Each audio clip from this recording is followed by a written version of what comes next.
So think about this idea. All disruptive innovation in the past came about because of governments or large corporate labs. And now for the first time, as an individual anywhere has access to the technologies, today any entrepreneur can enter a legacy domain with a beginner's mind, apply new technologies, and totally disrupt the status quo. Elon has no experience in the space, energy, or car sectors, and yet he's created market leaders in all of them. Right? Here's another example. This is one of our alumni, Emiliano Cargiman. He's Argentinian. He's been voted by our faculty the most likely to actually impact 1 billion people.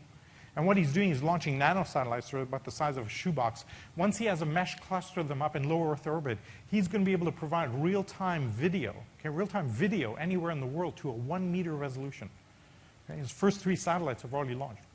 And typical to our pattern, he had no experience in the space sector before he did this.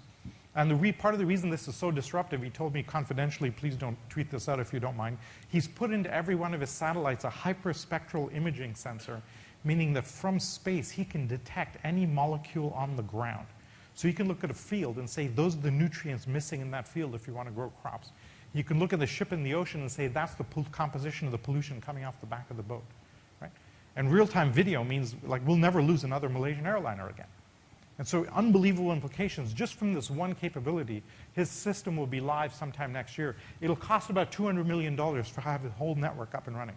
Okay? Think about the billions we spent on Iridium and other satellite systems as a result. Millions of times better cost price performance as a result. One more example. Today you can get $100 headsets that give you quite a good fidelity readout as to what brainwave frequencies are going on in your brain. I don't know if you can see this. In the silhouette on the left is me wearing one of these headsets, and that's the readout from my brain. On the right is a guy called Will Henshaw. He's one of our alumni. He used to play guitar for the Eurythmics, the band from the 1980s. What Will is doing is composing music that when you play the music, it puts your brain in the zone. So if you need to focus on writing software or studying or a spreadsheet, etc., you literally plug into this Pandora-type service, and your brain goes into a focused state. Okay? This is my brain before and after he plays the music. You can see my brain is flooded with alpha waves, which indicates I'm in a deep focused state. Right? So think about how disruptive that is. If you're the CEO of Red Bull, you need to be really worried about this.